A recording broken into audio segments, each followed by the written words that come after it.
Assalamualaikum warahmatullahi wabarakatuh. Salam sejahtera bagi kita semua. Om Swastiastu, Namo Buddhaya, salam kebajikan, salam rahayu. Kembali lagi bersama saya Ilyas Rafiq dari Prodi Informatika Universitas Islam Aliyah Kuningan. Kali ini kita akan bahas protokol pada Internet of Everything atau protokol pada IoT.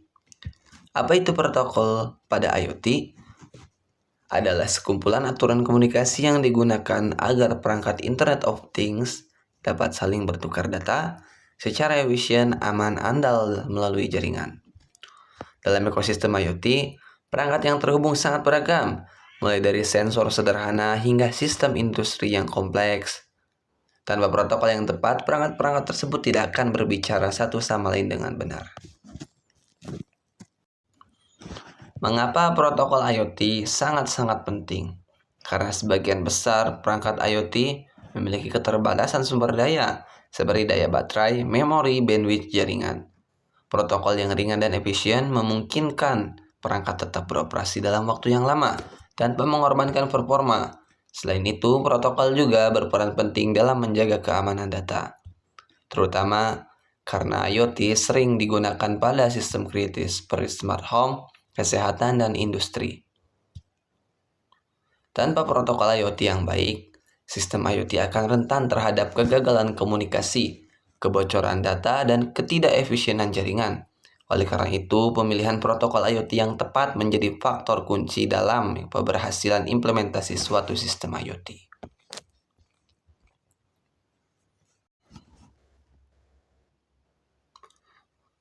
Dalam sistem Internet of Things, komunikasi antar perangkat tidak terjadi secara acak, tetapi disusun dalam beberapa lapisan atau layer protokol.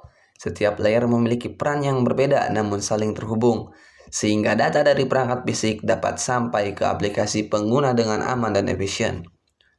Lapisan paling bawah adalah physical layer. Layer ini bertanggung jawab terhadap komunikasi fisik antar perangkat IoT, seperti media transmisi, sinyal, frekuensi, dan jarak komunikasi. Physical layer menentukan bagaimana data dikirim secara nyata, misalnya melalui gelombang radio atau sinyal jarak dekat. Teknologi seperti RIPD, NPC, IEEE 802.15.4 dan NB-IoT bekerja pada lapisan ini untuk memungkinkan perangkat saling mengirim sinyal dasar. Di atasnya terdapat network layer yang berfungsi mengatur koneksi dan pengamalatan antar perangkat IoT. Layer ini memastikan setiap perangkat memiliki identitas, jaringan, dan data dapat dikirim ke tujuan yang benar. Teknologi seperti Wi-Fi, Bluetooth, Zigbee, 6LoWPAN, dan LoRaWAN digunakan untuk membentuk jaringan komunikasi antar node IoT. Selanjutnya adalah transport layer yang mengatur pengiriman data secara end-to-end antar perangkat IoT. Apakah data dikirim secara andal atau cepat tanpa jaminan? Protokol TCP digunakan jika keandalan data sangat penting, sedangkan protokol UDP dipilih jika kecepatan dan efisiensi lebih diutamakan. Setelah data berhasil dikirim, application layer berperan dalam mengatur bagaimana data tersebut dipertukarkan antara aplikasi IoT. Layer ini menjadi penghubung langsung antara perangkat IoT dan aplikasi pengguna. Protokol seperti MQTT, CoAP, HTTP atau HTTPS, dan AMQP memungkinkan aplikasi membaca data sensor, mengirim perintah, dan memantau perangkat secara real-time.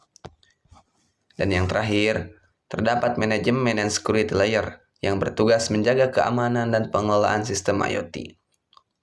Layer ini mencakup autentikasi. Dan terakhir, terdapat manajemen dan security layer yang bertugas menjaga keamanan dan pengelolaan sistem IoT. Layer ini mencakup autentikasi, enkripsi data, serta manajemen perangkat agar sistem tetap aman dan terkendali. Teknologi seperti TLS atau DTLS, OAuth 2.0, dan LWM2M digunakan untuk melindungi komunikasi dan mengatur perangkat dari jauh. Sebagai contoh, cara kerja teknologi IoT secara nyata bisa kita lihat di MQTT pada application layer. MQTT menggunakan konsep publish subscribe.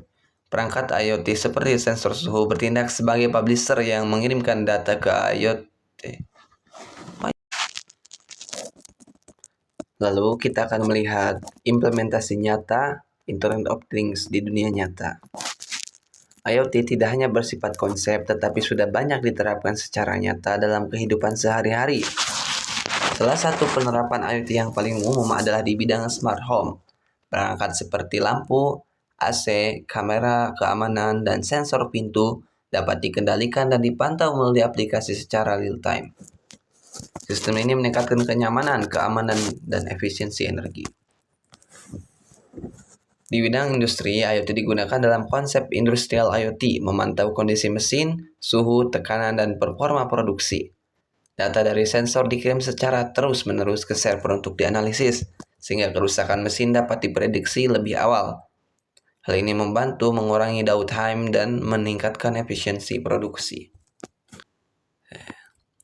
IoT juga diterapkan di bidang kesehatan seperti alat pemantau detak jantung, tekanan darah, dan kadar oksigen pasien. Data kesehatan dapat dikirim langsung ke tenaga medis, sehingga pasien dapat dipantau dari jarak jauh. Selain itu, IoT banyak digunakan di pertanian cerdas, misalnya untuk memantau kelembapan tanah, cuaca, dan sistem irigasi otomatis. Dalam penerapan IoT, membutuhkan protokol komunikasi yang berbeda.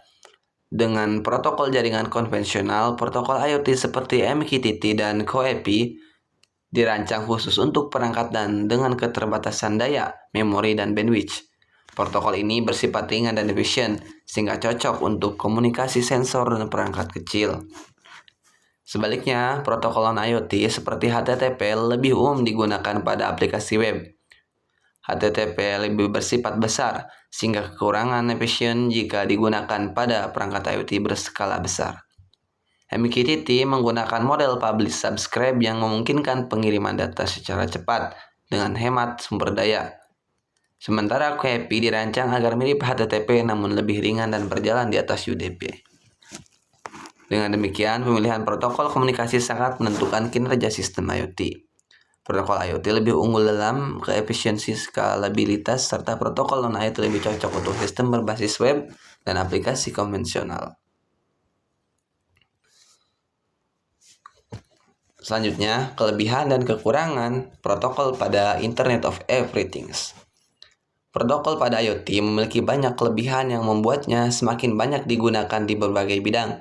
Salah satu kelebihan utama IoT adalah kemampuannya untuk melakukan monitoring dan pengumpulan data secara real-time.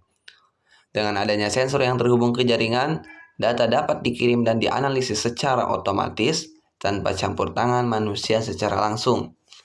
Oleh karena itu, IoT juga meningkatkan efisiensi dan otomatisasi sistem. Banyak pekerjaan yang sebelumnya dilakukan secara manual, kini dapat diotomatisasi.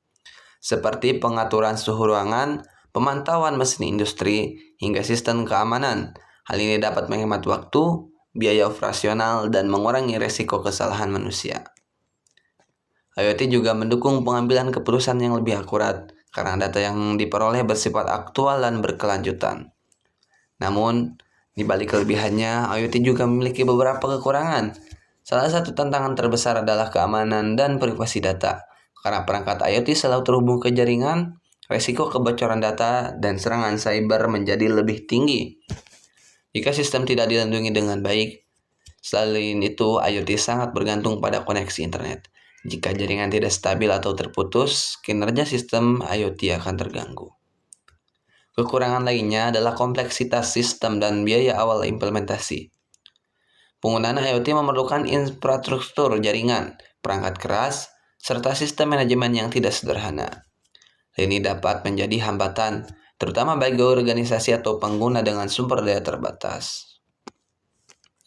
Dari sini kita dapat menyimpulkan bahwa protokol pada IoT merupakan teknologi yang sangat bermanfaat dalam meningkatkan efisiensi otomatisasi dan kualitas pengolahan data.